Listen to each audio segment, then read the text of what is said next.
En plateau également, Julie Sicot. Bonjour Julie. Bonjour Pauline. Alors aujourd'hui, vous étiez en presqu'île de Crozon à la recherche des urgences. Oui, Pauline, et je ne les ai pas trouvées comme la plupart des habitants de Crozon et de cette partie du département. Ils sont eux aussi à la recherche de ce service de proximité.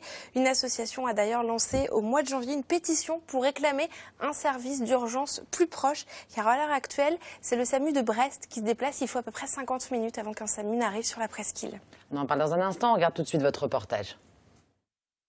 Bonjour Anne. Oui. Donc je viens récupérer les signatures. Oui, dans cette pharmacie de Crozon, Martine Février récupère encore quelques signatures. Depuis début janvier, elle et les membres de son association de danse distribuent des pétitions. Au mois de décembre, un des danseurs décède à cause d'un malaise cardiaque. Le SAMU de Brest met près de 50 minutes à venir sur les lieux du drame. Une attente impossible à supporter pour les membres de l'association qui ont décidé d'agir. Cette pétition, nous l'avons déposée donc dans les lieux publics, les centres commerciaux, pharmacies, mairies, postes, de toutes les communes de la presqu'île. On estime entre Internet et papier, on doit être à 3000 à peu près signatures, ce qui fait entre 15 et 20% de la population de la presqu'île. D'après les gens qui signaient la pétition, ils entendaient dire par des voisins, par des proches, que justement, un drame comme ça leur était arrivé aussi, par le manque de secours rapide. La presqu'île de Crozon est une zone blanche selon l'Agence régionale de santé, c'est-à-dire une zone où les secours d'urgence mettent plus de 30 minutes à intervenir. La mairie a mobilisé des fonds pour la santé. Elle prévoit notamment de réhabiliter l'hôpital local en centre hospitalier, mais toujours aucun service d'urgence en vue. Et dans ce cadre-là, puisque vous me posez la question, y aura-t-il un urgentiste? Moi, je vous renvoie là directement que dit l'ARS, que dit le SAMU. L'urgentiste, c'est pas moi qui vais aller le chercher. Face à ce manque, l'Agence régionale de santé a mis en place depuis début novembre un nouveau dispositif, les médecins correspondants SAMU. Des médecins volontaires situés directement dans ces zones blanches. À Crozon, il tarde à se mettre en place. Pourtant, 4 médecins se sont portés volontaires. Ce dispositif prévoit principalement, il y a 3 aspects majeurs si vous voulez. Un, une formation, une acquisition de compétences, parce qu'on ne s'improvise pas médecin correspondant de SAMU. Deuxièmement, la mise à disposition d'un matériel adapté, car on ne trouve pas forcément dans chaque cabinet médical le matériel pour une intervention d'urgence qu'on peut emmener avec soi. Troisièmement, à chaque fois que le médecin correspondant de SAMU doit laisser son activité ou son temps libre éventuellement pour faire une intervention, cette intervention au titre de l'urgence est rémunérée à hauteur de 150 €. Donc c'est ça les éléments du cahier des charges régional. Voilà. Donc c'est dans ce cadre-là qu'on discute avec les médecins intéressés, potentiellement dans chacun des territoires concernés. Dans le Finistère, les îles, la presqu'île et la Côte-Nord sont concernés par ce dispositif. Pour l'heure, aucun médecin correspondant SAMU n'est opérationnel dans le département. Alors Julie, on le voit, il manque véritablement un vrai service d'urgence à Crozon. Vous pouvez nous dire combien il y en a de services d'urgence dans le Finistère? Alors Pauline, quand il vous arrive quelque chose, bien sûr, il faut appeler le 15. C'est à partir de là que tout commence. Ça arrive dans un centre d'appel. Le SAMU se déclenche et renvoie aussitôt l'appel aux services du SAMU qui sont rattachés, eux, à des hôpitaux. Alors dans le Finistère, il y a des services à Brest, Morlaix, Carhaix, Quimper, Douarnenez, Pont-l'Abbé et Quimperlé. Sur la presqu'île de Crozon, elle est raccrochée au SAMU de Brest, parfois à celui de Douarnenez.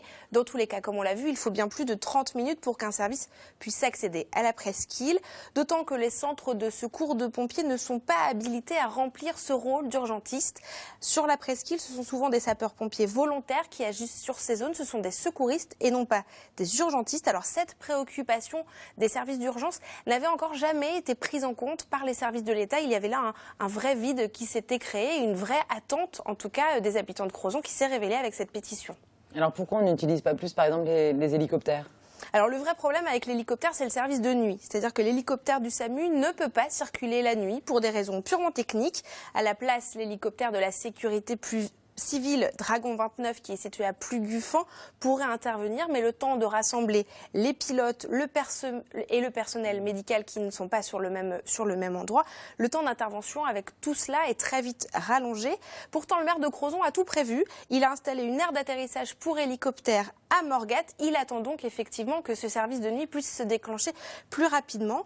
L'ARS, elle, réfléchit elle aussi à l'utilisation coordonnée avec le service de santé de l'armée qui sont présents effectivement sur notre sur notre territoire et qui dispose aussi de moyens humains et héliportés. Alors vous le voyez Pauline, des pistes, il y en a beaucoup et elles sont encore à l'étude pour que la presqu'île et les territoires qui sont en zone blanche soient accessibles à des services d'urgence. Merci beaucoup Julie. Direction maintenant le pont de Térénèse, pas le nouveau mais l'ancien dont il ne reste quasiment plus rien. Pour des raisons de sécurité, l'ouvrage a été démantelé et les rives de l'Aulne vont être réaménagées. On regarde le reportage de Valentine Bouc et Frédéric Lorenzon. Dernière phase de la déconstruction de l'ancien pont de Térénèse. Après un an de travaux, le dernier pylône finit d'être démoli. Ce chantier complexe a pris quelques mois de retard. La déconstruction d'un tablier métallique, c'était un peu une découverte. C'était quelque chose sur une longue portée de telle qu'elle était, c'était quelque chose de délicat. Et c'est vrai que ça a pris plus de temps parce qu'il y avait des choses délicates. Et pour assurer la sécurité des travailleurs, il fallait faire des phases un peu plus précises que ce qu'on peut-être l'entreprise avait imaginé. Une fois la déconstruction terminée, l'ultime phase sera d'aménager 2 parkings sur chaque rive de l'Aulne. Ce site naturel est l'écrin de cet ouvrage unique, le plus long pont à haubans courbes d'Europe. Et l'ensemble du site de Térénèse est présenté comme une vitrine pour le département. D'un point de vue touristique, le site a été, me semble-t-il, amélioré par le nouvel ouvrage d'art, l'enlèvement de l'ancien pont, l'aménagement de lieux pour que le public puisse voir et regarder à la fois l'Aulne, le site lui-même, et puis faire la jonction aussi entre 2 circuits piétons de part et d'autre de l'Aulne. Donc c'est vraiment un lieu d'attractivité touristique important. Un sentier en bord de rive permettra aux promeneurs de profiter du cadre. L'ensemble des travaux devrait être achevé à l'automne prochain. Allez, je vous propose maintenant de découvrir un artisan d'art, c'est dans l'Instant Plus.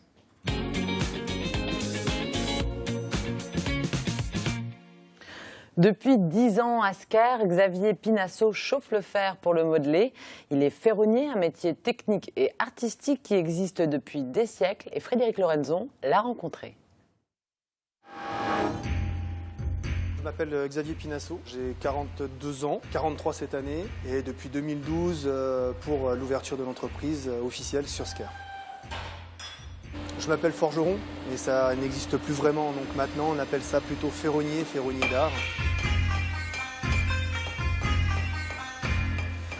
La différence, ferronnier va faire un travail plutôt classique, le ferronnier d'art va faire plus dans la décoration, création artistique. Et j'essaye de mêler les deux. Il y a les sculptures, après ça c'est des petits clins d'œil à des amis artistes. Après la création c'est un état d'esprit. Alors particulièrement dans la ferronnerie, c'est des coups de cœur sur des formes qu'on essaye de reproduire par le biais du travail à chaud et en recherchant après les assemblages qu'on peut faire de ces formes, on arrive à créer quelque chose. Je dessine sur une tôle à la craie ce que je vais réaliser. Alors là, c'est du dessin à main levée parce que c'est de la création pure. Donc là, on va mettre une pièce au feu. Donc là, c'est les prédécoupes qui vont servir à faire, on verra ça tout à l'heure, les petites volutes. Donc là, je la mets au feu, d'accord ? Et on va devoir attendre qu'elle chauffe et qu'elle atteigne à peu près une température de autour des 1000 degrés. Donc là, on est très chaud. Et donc là, je viens travailler ma pièce à chaud pour l'affiner. Là, je continue à la chauffer pour lui donner l'arc de cercle que je désire. Je n'ai pas besoin de taper très fort pour lui donner la forme que je désire. On va positionner donc une petite volute. Donc là, on travaille à ce qu'on appelle mi-fer, où on vient positionner de façon à faire croire qu'on a coupé le métal. Voilà. Après, j'ai plus qu'à meuler pour éliminer les surplus de soudure pour faire complètement propre. Et ça donne ça, donc comme si on avait découpé le métal, qu'on l'avait sorti et tordu, alors que pas du tout, c'est un rajout de matière. Ça va, Jean ? Ouais, impeccable. C'est une création qui est partie d'un travail de collaboration avec Jean sur une idée, et on est parti sur des formes de S. Et après, pour agrémenter le S, on est parti sur de la végétation, du style des arômes, qu'on a glissé dans les S pour faire quelque chose d'habillé et de Pas trop lourd, mais quand même un petit peu chargé. J'ai commencé par faire des devis avec des installateurs qui me proposaient des produits tout à fait standards, genre de ce qu'on trouve dans les magasins de bricolage. Puis je ne sais comment, j'ai eu l'adresse de Xavier, envers lequel j'ai établi rapidement un climat de confiance et qui m'a conçu, oui, ces rambardes que vous avez vues. Pour un coût, ma foi, pas vraiment plus élevé. Et puis on a vraiment autre chose. Là, on a vraiment un travail d'artiste.